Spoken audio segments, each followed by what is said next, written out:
Good morning on behalf of Youth4Water Plus. I, Abhilash Sachdeva, and my friends Tarulata and Parbati welcome you all to today's panel discussion with IPCC's sixth assessment report's lead author, Professor Anjal Prakash, on the topic Way Forward for Inclusive Youth-Led Climate Actions in Odisha. As you all know, Youth4Water Plus is a UNICEF-led partnership-driven, exciting, ambitious campaign aimed at aspiring, networking, informing, and supporting youth to become climate change and WASH action leaders in Odisha. We have already reached out to 1 lakh youth, trained over 20,000 plus WASH guardians, and awarded 11 innovations and supported several activities for climate change and WASH and water. Today is World Earth Day, and we are fortunate that we have a privilege of celebrating this day with the lead author of Global Agreement that will be saving the Earth, Professor Anjal Prakash. Thank you so much. Thank you so much, Abhilash, for having me on your show, on your program, and with Tarulata as well as Parbati. I'm really glad to be in the esteemed panel and be discussing and deliberating the issues of climate change with all the three young professionals. I also want to thank the organizer, force, as well as UNICEF and Youth4Water Plus. It's a wonderful initiative that you guys are doing for taking out the messages to the young generation. That is what exactly needed for us to take this forward. So over to you, Abhilash. To give the audience a brief about Professor Prakash, I would have an opportunity to introduce him. He's an esteemed professor research and a research director at Bharti Institute of Public Policy, Indian School of Business, Hyderabad, based in India. Professor Prakash has continued association with the IPCC for over 7 years. He is a coordinator, lead author for the IPCC special reports in the 6th assessment report of IPCC, report on the ocean and the cryosphere in the changing climate, published in 2019. He is the lead author in the 6th assessment report of IPCCs and was a part of the chapter on cities, settlement, and key infrastructure, and cross chapter on mountains. He is a co-coordinator for the key chapter paper on gender in the AR6 report of IPCC. Within IPCC, he has also been the part of the gender task force to improve the gender balance and address gender-related issues within the IPCC. Next in panel from Youth4Water Plus, we have Tarulata ji. Tarulata ji, would you like to introduce yourself? Yes, Abhilash. Thank you for giving this opportunity. Sir, as I told that I'm a PhD scholar in the Murmu University, the Department of Economics, and my research topic is wetland services of Chilika Lake in Odisha. Particularly, my core area is environmental economics. Over to you, Abhilash. Thank you, Tarulata ji. From Youth4Water Plus, we also have Parbati Murmu ji with us. Parbati ji, would you like to introduce yourself? Thank you, Abhilash. जोहार सबको मेरा नाम है पार्वती मुर्मू. मैं Santal tribe से belong करती हूँ और मैं young women activist working in climate change. उसके साथ साथ मैं वाशिंग स्कूल प्रोजेक्ट में काम कर रही हूँ एजुकेशन डिपार्टमेंट में, और उसके साथ साथ मैं बहुत क्लोजली कम्युनिटी डेवलपमेंट के साथ भी काम कर चुकी हूँ. और मेरा एजुकेशन टीस हैदराबाद से है. और thank you Parvati ji. And I am Abhilash Sachdeva. I am pursuing my bachelor's in sustainable development from the Xavier Institute of Management, Bhubaneswar. And apart from that, I am a climate entrepreneur working on millets based in India. So let's start with our conversation with Professor Prakash to discuss the way forward for inclusive youth-led climate actions in Odisha. So, Professor Prakash, the IPCC report have just been released. What are the key highlights of the report, and any special reference to the gender, indigenous, and the marginalized community. Okay, thank you so much, Abhilash. Let me just explain to you what is IPCC for people who do not know. IPCC is an international UN body that collects and collate the recent advancement on climate change issues, and it works in a cycle. So we've just finished the 6th assessment cycle. Each cycle is for about 5 to 6 years, and this is every cycle updates the report on the changing climate and the problems that it is associated, and also works on the solution part of it. Within IPCC, there are 3 working groups. Working group 1 works on the issues of climate science. So it collates information on climate science issues. The second working group is focusing on vulnerability and adaptation. So they looks at who is most vulnerable and how can we adapt. And third working group focuses on mitigation. How do we mitigate the impact of climate change? So this is, every cycle, 5 years or 6 years, thousands of published papers are scanned through, assessed, and the report comes out. And so it's a very, very rigorous process. Now, in the 6th assessment cycle, there were 3 special reports. First report has focused on the issues of 1.5 degree warming. Second was on a special report on oceans and cryosphere, where I was the coordinating lead author. And the third report focused on the land, issues of land. And then we had, after this special report, we had this main reports, 3 main reports from working group 1, 2, and 3. So what you're talking about now is the new report which has been published is actually a synthesis report of all the 6 reports, because these are voluminous reports. It goes in thousands of pages, very difficult to comprehend. And also we wanted to simplify it for the policymakers, for general people. So the synthesis report is an encapsulated version of what has been transpired. What do we want to know about climate change? So there are 2-3 things that I would like to put forward. What has been the major messages from the synthesis report? The first part is definitely that climate change is here and now.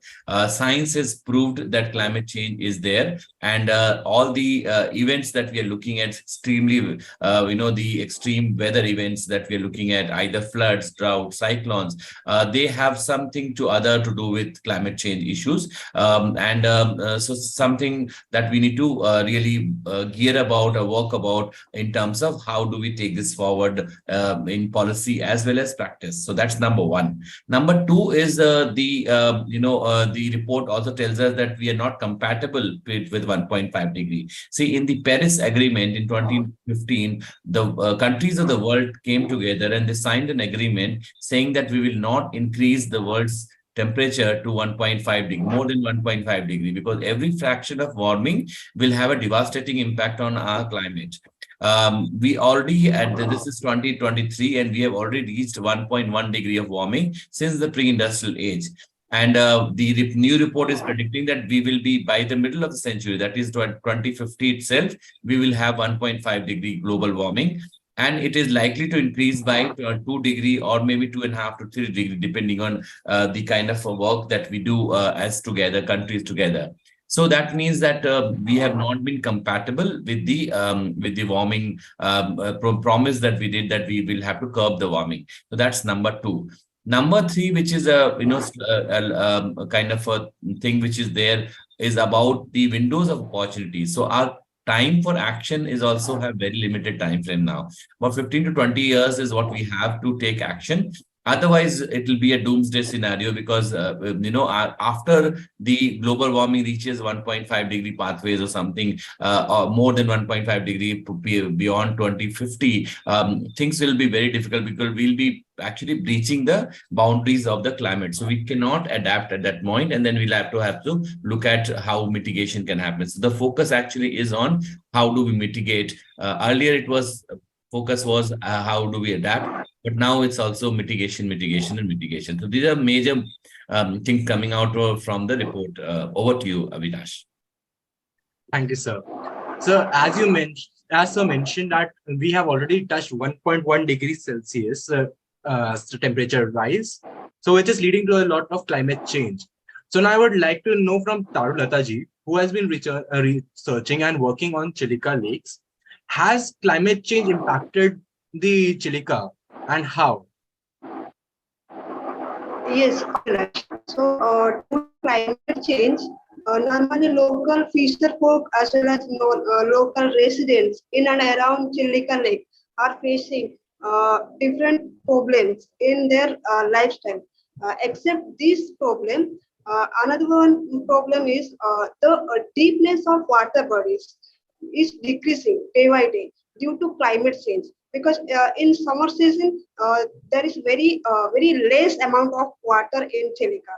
That's why boating system is not working in Chilika. And as we know that Chilika is a tourist hub, so basically more tourists are coming to this place. If they can't go to the beach part of the Chilika, so why they are coming to Chilika Lake? This is the another problem that the local residents are facing, as well as local tourists also facing the problems. And another one is the due to heat wave, the water bodies already is heating. So the heat of water, different fishes are dying for the heat of the water. And another one is due to the climate change, uh, there are many cyclones hit in Odisha, particularly in coastal area. That's why the fishermen communities are facing the problem in their lifestyle.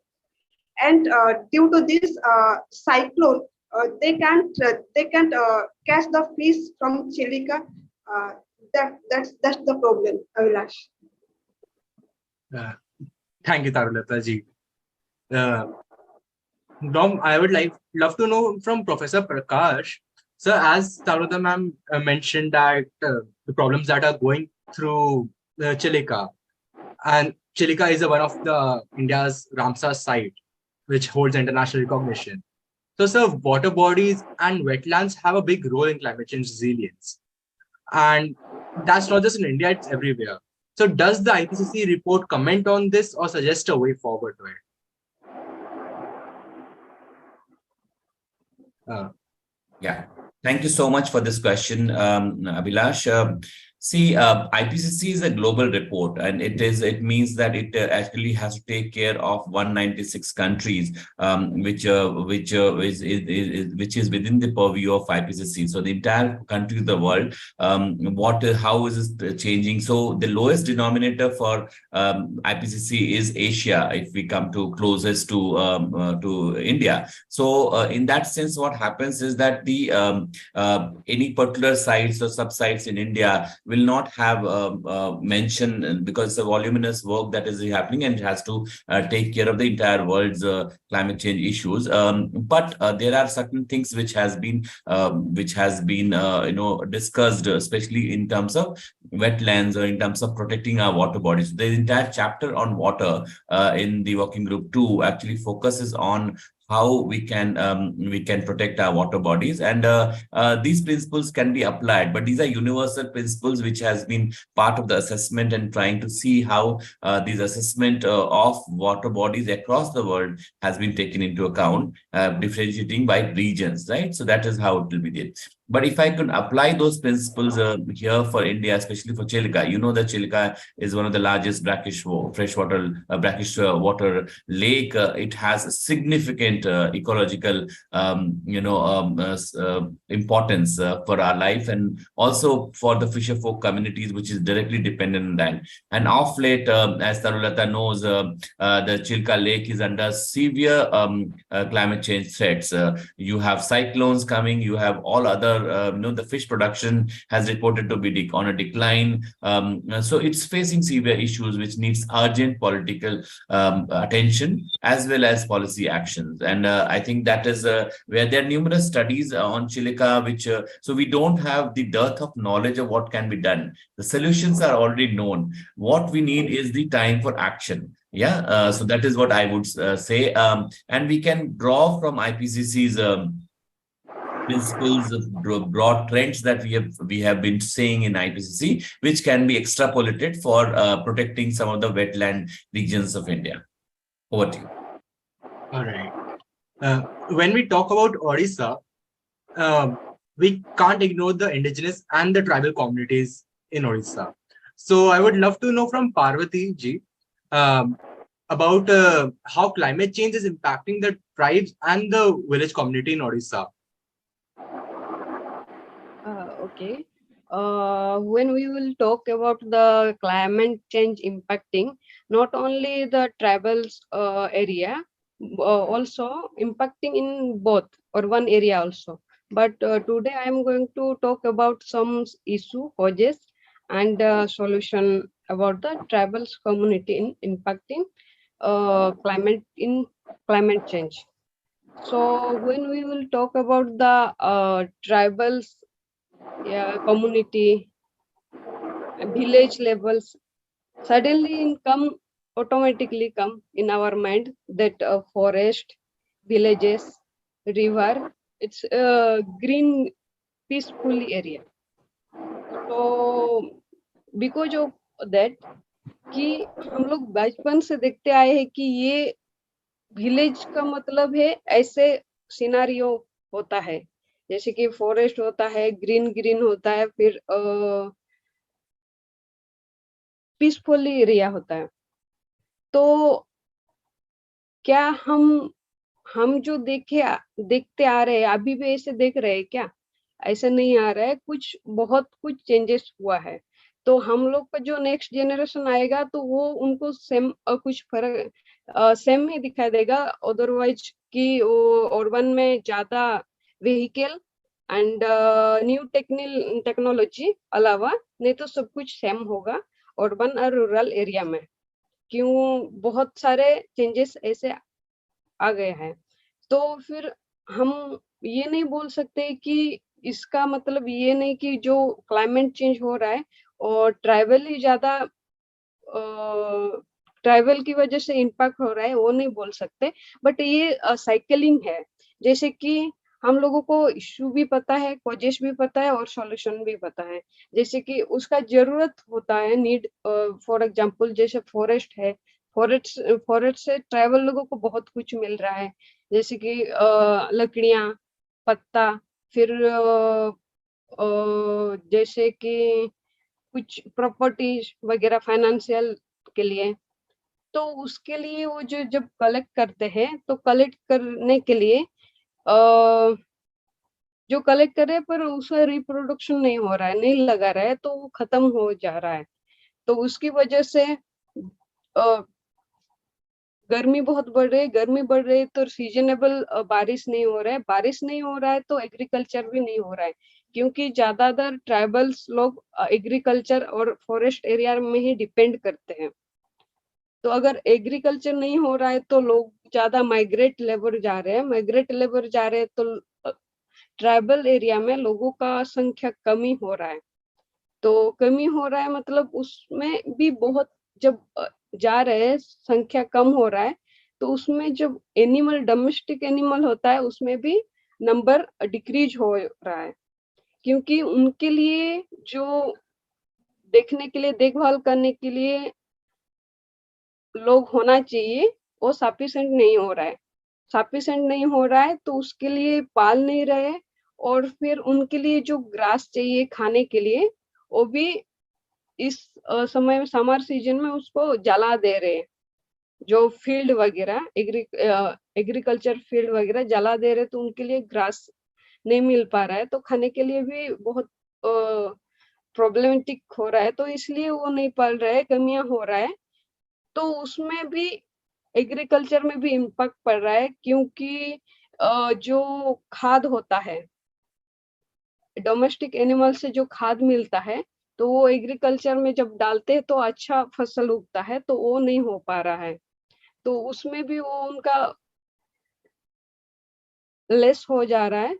तो इस तरह से बहुत कुछ climate change की वजह से impact पड़ रहा है। और फिर हम बोलने जाएंगे तो जो जैसे कि फॉरेस्ट एनिमल्स भी फॉरेस्ट में दिखाई नहीं दे रहा है, बहुत लेस हो गए हैं, क्योंकि उनको उधर भी खाने के लिए नहीं मिल रहा है, तो वो गांव चले आ रहे हैं। और जैसे कि ज्यादातर मंकी और एलिफेंट ही दिखाई दे रहे हैं, ये गांव चले आ रहे हैं, बाकी जो एनिमल्स है वो अभी लेस हो गया उनका अमाउंट पे। तो इसी तरह हम को पता चल रहा है कि अगर क्लाइमेट चेंज की इफेक्ट की वजह से किस तरह ट्राइबल में भी इफेक्ट पड़ रहा है, और उसका सॉल्यूशन भी पता है कि अगर ट्राइबल्स के लोगों को ज्यादा फाइनेंशियल इंडिपेंडेंट किया जा सकता है, तो यहाँ पे आज मतलब अपने एरिया में ही वो रह के जैसे फॉरेस्ट के डेवलपमेंट के बारे में भी सोच सकते हैं, और एनिमल्स के डेवलपमेंट के बारे में भी सोच सकते हैं, और एग्रीकल्चर में ही डिपेंड हो सकते हैं। Thank you. Professor, I have a question for you. The biggest impact of climate change is on the marginalized village and the tribal communities. So did the IPCC think tank considers the issue, and what is the role in the sage for them? Yeah. So IPCC, the whole report is written by the scientists of the world. So the way it works is that the top scientists, each country nominates themselves, the country nominates the scientist for the global body, and from there the top scientists are chosen. For a typical report, it will be about 450 scientists who will work on one report, and this is a very intense process. So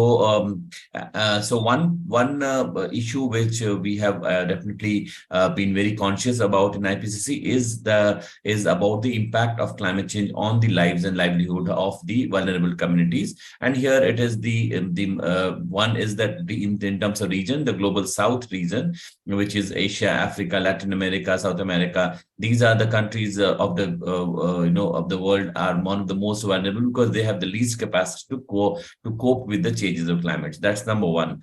Second is we also go into how local communities, especially tribal population, people who are directly dependent on climate, on the resources which is affected by climate change. How are these people's rights are protected? So, in fact, the working group 2, where I was part, we had a very strong understanding and assessment done to see how we can protect the rights of the communities. And there is definitely a couple of move which has been there. One is about the understanding the local communities and local knowledge that the communities hold. The tribal communities hold huge knowledge, and that can be utilized for climate change. That's number one. What Parbati was talking about, how people are so close to the nature, they also have observed nature for years and years, and they passed on this generation in generation after generation in terms of how we can manage those resources sustainably. So that's one which we have also been brought in IPCC this year, this report, which is the sixth assessment report. The second part is also about the solution. I think the whole report focuses on what can be done, because it's enough to pinpoint that the problem exists. We all know the problem exists. How do we overcome the problem? And that has been one of the things which IPCC report has been giving what we call the policy prescriptions. But these prescriptions are given to the government is for them, and these are in pathways. So we can tell them, okay, if you take path 1, you'll reach faster. If you take path 2, it's slightly slower. But even if you reach the goal, and those pathways are also mapped very well. So the countries have to take the decision of how they can take it forward. So these are reports which are indicative in nature, which is non-binding on the countries, but the countries of the world have come together and produced this report because they have nominated the scientists, and the scientists have written this report. So countries own it because this is through the plenary process. The report is also passed by the representative of the countries, and that means that's why it is making much more robust. And the likelihood of this turning into policies, the recommendation of IPCC turning into policies are much, much higher. And that is what we have seen, that it makes most of the time, it makes the headways into the policies of the countries. And so it leads to certain changes and actions on ground. That is, I would say, Abhilash, over to you. So as we are talking about different vulnerable groups across the world and how their representation can be put forward. So now I would like to know particularly about the fishermen and the boatmen communities in the Chilika Lake. Can you please share with us, Tarulata ji, and the impact of climate change on these communities and groups?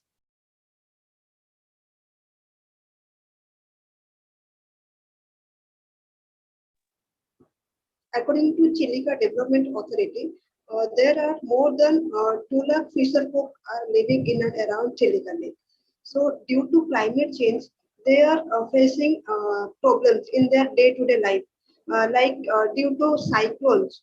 Because in every year, there are 2 or more than 2 cyclones are hitting to the coastal area in Odisha, particularly in Ganjam district. So Chilika it belongs to in Ganjam district. That's why in Ganjam district, in Chilika, fishermen are facing sanitation problems, and they are facing drinking water. Drinking water facilities is not good during cyclones, because during cyclones the water bodies looks like muddy type.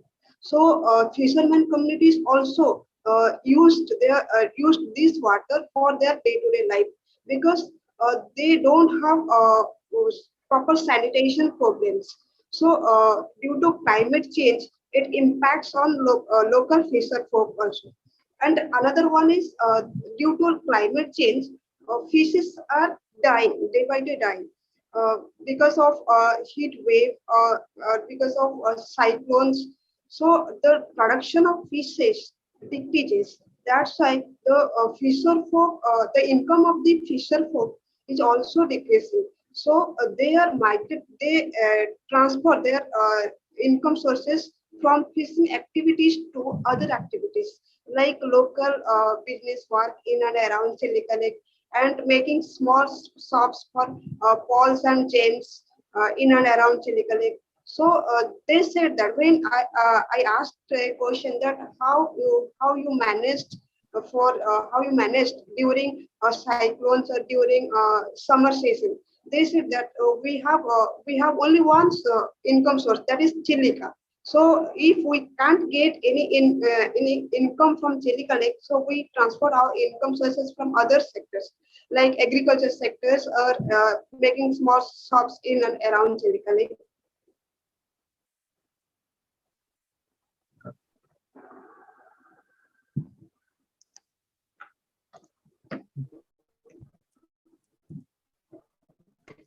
तारुलता जी, जो fishing community है वो उसमें women का role main से ज्यादा होता है। किसी भी फिशिंग एक्टिविटी में अराउंड जब फिशिंग होती है तो हमने पढ़ा है कि अराउंड 80 to 90% जो होता है काम करते हैं वो लेडीज करती है, बट स्टिल वो आगे नहीं आ पाती और वो इनविजिबल फैक्टर ही रह जाती है। तो चिलिका में भी क्या ऐसा होता है? जैसे कि सर मैंने 384 सैंपल से टोटल लिया था, तो 384 सैंपल साइज में sir 200 more than 8 samples are coming from women, and rest of are paid from fisher folk, only from fisher folk.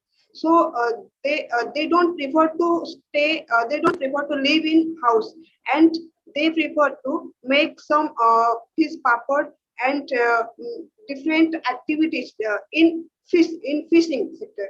And more than men, when men went to catch fish in Chilika, so women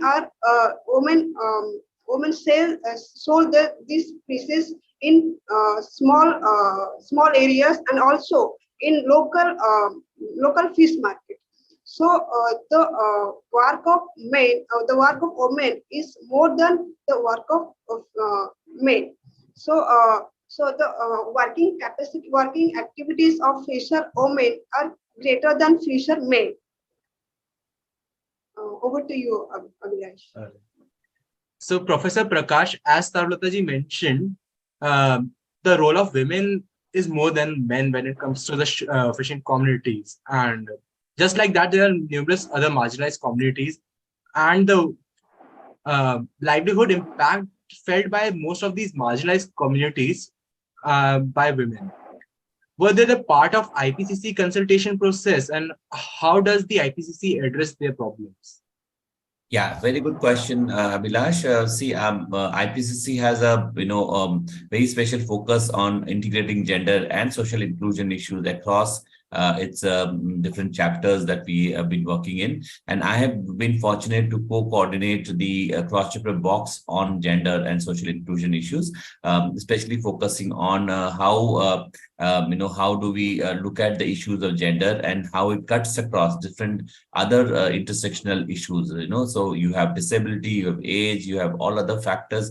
So gender is not a monolithic concept. It cuts it has a differential understanding for differential people, in a sense that you have the what we call it affects different types of women, different classes, castes of women. It affects differently. So that we recognize, and I think the policies are needed for protecting the most vulnerable, most marginalized. We have also, my personal experience also has been, because I have personally been a gender researcher and written a couple of papers on how women are facing the problems of climate change. There's a book that I've recently published, which is focusing on the case studies in South Asia, looking at how women are negotiating themselves with the climate change issues across South Asia. So it's not only about India, but all across South Asia, wherever we have found vulnerable communities, women are at the forefront of economy, and especially in the climate change process. What I've seen also personally in my field work, that women are doing triple shift.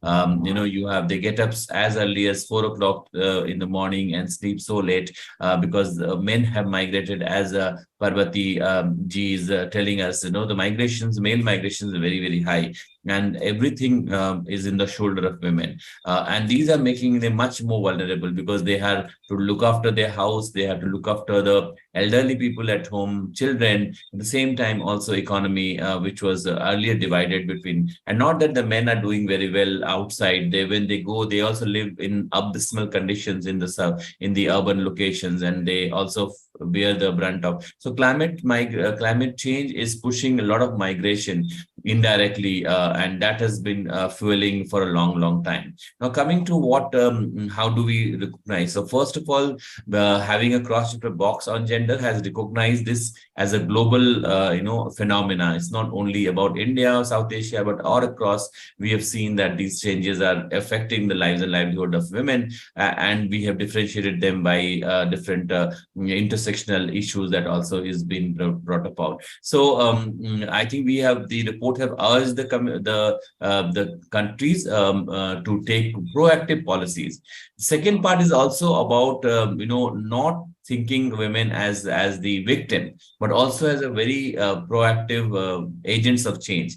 Women have done a lot of innovative work which needs to be documented. We also have to see how their voices gets into the policy making process. But most time, even though women are at the forefront of these problems, their voices are not heard in the public spaces, and that is where I think the most of the work is required. The empowerment process, so that they are brought in to the decision making process, and they contribute to solving the problem rather than being as a victim. So these are the major issues that we have been tackling through the IPCC report. Over to you. All right. So now I would like to know from Parbati ji, village communities have a tradition of maintaining their water bodies, common areas, sacred groves, or forest. What doesn't seem like now? So would you like to tell us about that? Yes, Abhilash. As we know that traditional method maintaining cleaning is very well for sustainable. जैसे कि वो पहले clean करके रखते थे villages, और फिर everything Pond's water bodies वगैरह क्लीन करके रखते हैं. बट अभी क्या हो रहा है कि अभी गवर्नमेंट के थ्रू जो आ रहा है पाइप ये वाटर, तो उसमें क्या हो रहा है, उसमें बहुत कुछ डेवलप हुआ है, बट कुछ ना कुछ नेगेटिव पॉइंट भी निकल आ रहा है. जैसे कि पहले जब पाइप वाटर नहीं था तो वाटर बॉडी जो पॉन्ड वगैरह वो क्लीन करके रखते थे, मेंटेन करके रखते थे. तो और फिर जैसे कि डेली एक्टिविटी जो स्विमिंग वगैरह वो भी बच्चे वगैरह सीखते थे, बड़े भी करते थे. बट अभी क्या हो रहा है कि अभी पाइप सप्लाई आ गया घर घर में, तो उसका थोड़ा वैल्यू कम हो गया है। तो जो वाटर बॉडीज वगैरह पॉन्ड वगैरह था उसको मेंटेन करना कि क्लीन करना थोड़ा लेस हो गया, तो उसमें थोड़ा ज्यादा इम्पैक्ट पड़ रहा है कि ये नहीं होना चाहिए। जितना भी हम लोग को न्यू डेवलपमेंट के लिए जो भी एक्सेप्ट कर रहे हैं, उसकी वजह से हम लोग का जो नेचर में इम्पैक्ट नहीं पड़ना चाहिए, तो वो अवेयरनेस देना चाहिए। और फिर उसके साथ साथ अभी जो उज्ज्वला प्रधानमंत्री उज्ज्वला योजना जो ओडिशा में है, उसमें हर घर को गैस दिया हुआ है। तो उसमें भी इसलिए दिया हुआ है कि क्लाइमेट चेंज में इम्पैक्ट ना हो, कि जो लकड़ियां से जला रहे उसके धुआं की वजह से, तो उसके लिए दे रहे हैं। बट ये अच्छा चीज है। कुछ कुछ लोग की वो अफोर्ड नहीं कर पा रहे, इसलिए वो अभी भी यूज कर रहे हैं लकड़ियां पकाने के लिए रसोई में। बट कुछ कुछ ऐसा भी हो रहा है, उसका नेगेटिव इम्पैक्ट ये पड़ रहा है कि जो भी यूज कर रहे हैं, तो उनका अल्टरनेटिव ऑप्शन आ गया कि वुड वुड भी यूज कर रहे हैं और फिर गैस भी यूज कर रहे हैं। तो पहले क्या होता था ना कि अगर वो लकड़ियां जलाते थे तो लगाते प्लांटिंग भी करते थे कि हम लोग अभी जला रहे हैं तो खत्म हो जाएगा, तो नेक्स्ट जनरेशन के लिए हम प्लांटिंग करेंगे तो वो उनके लिए अच्छा होगा। तो अभी क्या कर रहे हैं कि अभी अगर काट के जला रहे हैं, बट ऑल्टरनेटिव नहीं सोच रहे कि नेक्स्ट के लिए क्या करेंगे। बस यही सोचे कि अगर खत्म हो गया तो गैस से चल जाएगा। तो ये थोड़ा नेगेटिव इम्पैक्ट पड़ रहा है, तो उनको अवेयरनेस देना चाहिए कि जितना काट रहे हैं तो उतना लगाना भी चाहिए। Over to you. So, Professor Prakash, development sometimes comes at a cost of disrupting traditional sustainability practices. Um, has that been considered in IPCC, and how these practices of village, indigenous, and tribal communities can be incorporated in climate smart planning presently? Yeah.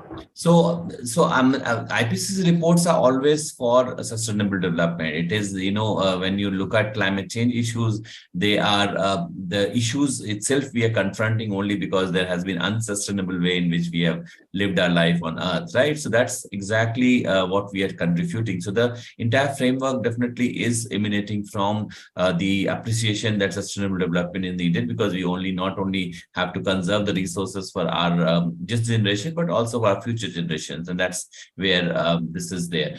What we also have to see whether the earlier model of development was that you and that is generally mostly the Western model, where you develop, you pollute, and then you try and fix the environment. And but what we have seen over the years is that because of climate change, the global warming, we have been breaching the what we call the planetary boundaries, and that means that we don't have the similar model of development which gets into pollution. So if, for example, if the factory is instituted in a place that will release carbon dioxide in the air, and that you will try and see that you can carbon capture and you can fix the environment, it will be very, very difficult to do that. So that means we need to move towards what we call green economy. That means we have to work on an economic model which doesn't pollute as we develop. So I'm not against development per se, because I think everyone has a right to basic education, infrastructure, all the other health facilities and everything else that you and I have been able to see. Everybody else should have the basic minimum rights. At the same time, we also have to see that our process of development doesn't pollute the environment, doesn't break the environment and the ecology. What Parbati has talked about is the ecological relationship that people, tribals, as well as the forest dwellers had, with the resources and surrounding areas. That has totally been broken. And that is why it is resulting into people migrating out of the system. People are not disbenefited, and the climate catastrophe which is also happening. I think that is something that we really have to acknowledge, and we have to see that these things do not get repeated if we are able to fix our environment to an extent possible. So that is where I would say that we must chart towards a green economy, and it's not rocket science. It's very easy. If certain changes are needed in the economic process, process, and you will be able to see that you can reap the benefit. I'll give you an example. If you have a factory, a Coca-Cola factory, for example, and it is drawing water, it can also work on a part of the profit can also be spent on conserving water bodies around the areas. Water is a replenishable resource, so it's something that if you conserve, you will be able to reap much more than what you have conserved, and that is where this has to be getting into. So companies have to be complying to certain norms and regulations for protecting the climate and not extracting as they used to do before. And these are things that has been taken about, I think, sorry. The new ESG framework, which has also been done now, Government of India has also instituted that all those people, all the listed companies will have to now comply to ESG framework. They have to report what they're doing in environment, social, and governance part of it. So these are new things which is coming up, regulations coming up. There's a new consciousness also among people, and then not to protect, not to destroy our environment. And I think that is environment education is something that we need to also work on. The kind of work that Youth4Water Plus is doing, I think that is something which is tremendously needed at this moment. I think we have to go to the younger generation and educate them and also learn from them. I think there's a huge opportunity lies there as well. So this is something that I would say. Over to you, Abhilash. Talking about the consciousness, I would also like to add in, even in the COP 27, the part of loss and damage fund, and even the term carbon tax was coined. So even this should be considered, I guess. And this year is the year of millets, and Odisha is one of the forerunners in the millet mission. We at Youth4Water Plus are also supporting the plant-based treaty, basically a campaign to encourage a shift to plant-based diet because that is more sustainable, earth-friendly. Sir, does the IPCC suggest a way forward for modifying the diet, lifestyle, choice as a part of the solution to mitigate the climate change? Is there a special role that the youth can play in it? Yeah, so equity issues are very much part of the IPCC process, and that has been some of the major recommendation. But more than IPCC, I think the COP negotiation, as you've seen this year, has been in Sharm el Sheikh, where I was very happy to be part of that process, is where we could negotiate for definitely a loss and damage fund. That's number one. But more than this, I think Government of India very nicely had put forward this lifestyle for environment, which is also a campaign which talks similar issues about how we can modulate our lifestyle for making it climate compatible. So I think India, if you see the per capita energy consumption in India is still one of the lowest in the world. We are still very, very low carbon economy, and certain parts of recycling process is already ingrained in our culture. So that's something that we must live forward to and also explain this to the world. And that's why this lifestyle for environment program of Government of India has been very hit. In fact, the plenary, the recommendation of COP 27 has noted this as one of the contribution of India. So that is something that we need to take this forward. Veganism and other ways, in any ways that you are able to protect the environment, that is something that I'm all for. Yeah, thank you so much. Over to you. This was a wonderful discussion. Before we close, I would like to ask my friends Parbati and Tarulata for their final comments or questions. Parbati ji? Yes, sir. I have one question.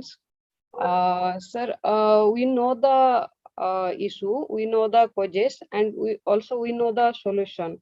Does IPCC think about how to come up for these problems? No, so as I said earlier, IPCC is a global body, right? It gives you a broad trends of what is happening and also broad solution that will provide, but not in that sense. As you know, Parbati, you already said that we know the solutions. I think there's no dearth of not knowing what to be done. I think the problem is in action. knowledge is there, but knowledge doesn't lead to wisdom, right? So that's the whole part of it, I think. But sooner than later, I also want to say that Government of India has last 10 to 15 years has done so many good things about this. On all the climate policy parameters, we are compatible. We are actually have taken a lot of new, especially in a renewable energy led development. Lot of new initiative has been taken up. What we need is the coordinated and concerted effort, which is fine. It's a very big country. It's like almost like a continent, so one can understand if things go slightly slower. But definitely, there's a positive change. It is not that we are going down from what we were there. We're already taking up things under. So that way, I would say that yes, there's a ray of hope for us. A lot to be desired, definitely, but there is always a starting point.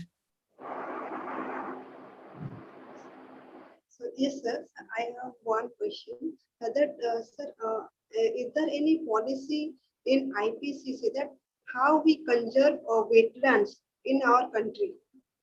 Yeah, so I've been part of the urban chapter also, and otherwise there's a chapter on ecological resources, which is also looking at the wetlands and other things. And there is a specific recommendations of what can be done. I think protecting the green infrastructure, the blue infrastructure, these are all policy prescriptions which has been already given by things. And we also have calculated what is the return on investment. If you are able to protect a water body, what is that you will get in return?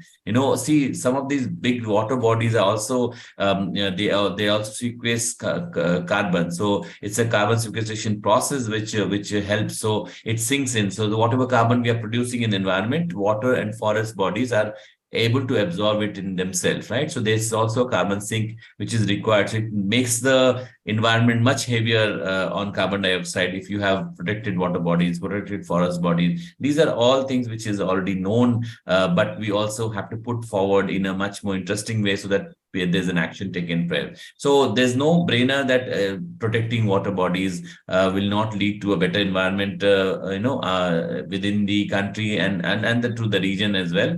And also looking at Chilka, for example, I think this is a place which we must protect by all means, right? So this is something that people are learning. Last couple of years has been slightly difficult for fisherfolk communities because the production has been declining. The cyclones have increased. The frequency of the cyclones have increased. The severity of cyclones have increased, and that has impacted the communities there. For example, if the extreme weather events are on a rise, the number of fishing days will also be reduced. There are a lot of other issues which I'm sure you know much better than I do. So yes, we need to definitely take action, and these are on the broad policy frameworks that IPCC sets in. We can always draw what can be done at our end. Okay, thank you, sir. Professor, last but certainly not the least, could you please share with us your conclusion remarks and suggestions for youth and the communities inclusive for the climate action visa?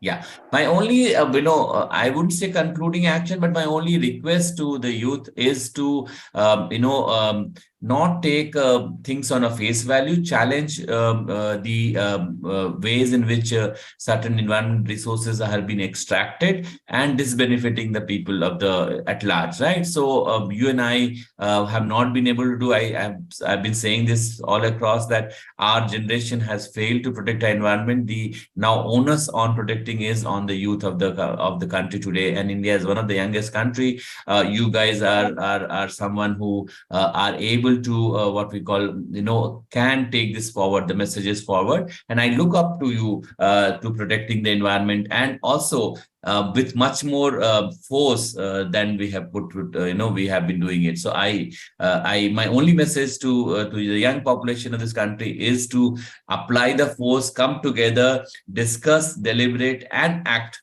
on protecting our environment. That's the only way forward. Thank you so much, Professor Prakash. We are deeply grateful to you for taking out time to guide the Youth4Water Plus youth with your expertise and insights. I, along with my co-panelists, Parbati and Tarulata, would like to thank you on the behalf of Youth4Water Plus on the very enlightening discussion on this World Earth Day. We promise you that we will act on the IPCC and your suggestions to make the earth a better place to live and a healthy planet. Thank you so much for having me, Abhilash. Thanks so much, Parbati and Tarulata, also for a wonderful discussion. And I look up to all three of you for be the future leaders of climate change and carry the message that we have been researching on. Thank you so much. Bye-bye. Thank you so much. Thank you so much, sir.